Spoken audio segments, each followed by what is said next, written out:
3 hours. That's how long we spent being pushed through the Vatican Museum like luggage on a conveyor belt. And the worst part? I knew it better. ChatGPT told me not to go. But my 83-year-old mother has reached the age where she no longer asks herself whether something is sensible. She asks whether she wants to do it. And she wanted to go to the Vatican Museum. I'm telling you, never visit the Vatican Museum in high season. I had meticulously planned the trip with the help of ChatGPT, of course.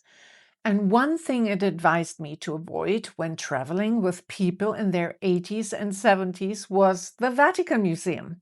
But my 83-year-old mother, who sometimes thinks that she is still in her 20s, was not to be convinced that it might be too much for her and her two elderly friends to walk 7 miles through halls and corridors.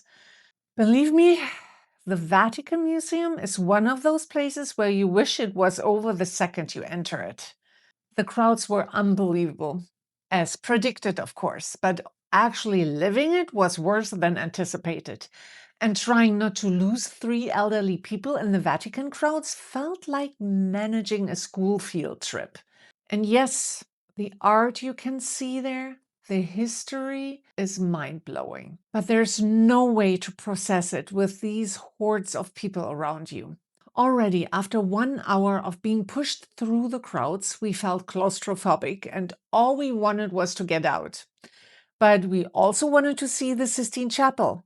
But you only can see the Sistine Chapel when you walk through the whole museum. And that took us 3 hours. And then none of us had the capacity to appreciate the chapel the way it deserved. We tried, but in the end, I must admit, I didn't see the Sistine Chapel. I survived the Vatican Museum. Maybe this is a midlife thing, but I still believe that a well-organized spreadsheet and itinerary can protect me from reality. Didn't happen here. And I would recommend never eat out near tourist attractions. I know what you are thinking now. Duh, everybody knows that.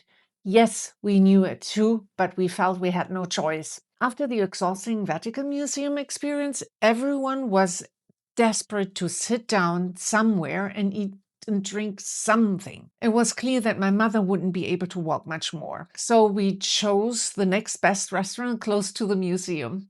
Of course, we knew it would be expensive, but at that point we didn't care. So we sat down and looked at the menu and everyone ordered a little something. And Jim wanted pizza. He was in Italy after all. He chose one from the menu, and when the waiter said the pizza was large, we assumed he meant Italian large.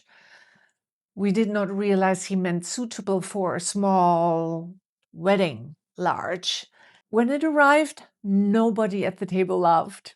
We just stared at it. And I noticed that the people at the neighboring tables started placing bets on whether we would manage to eat at least half of it. This picture here doesn't do the pizza size any justice. You can't really see how big the pizza really was. We all tried hard to eat as much as we could. And meanwhile, I was wondering what this would cost us. Jim said the price he had seen on the menu was kind of normal. He said it was something between 10 and 15 euros. Do you know what they charged us? Just for the pizza alone, he paid 65 euros, $75. One pizza. At least the restaurant was familiar with doggy bags, which is quite surprising in Europe, but they might have had issues with guests like us before. And because apparently I learned absolutely nothing, the next evening I ordered a steak in a restaurant close to the Trevi Fountain. The waiter warned me, again. At this point I should have known. They brought us a half cow cut into 20 or so pieces, grilled it to perfection at our table, and I paid 150 euros just for the meat alone.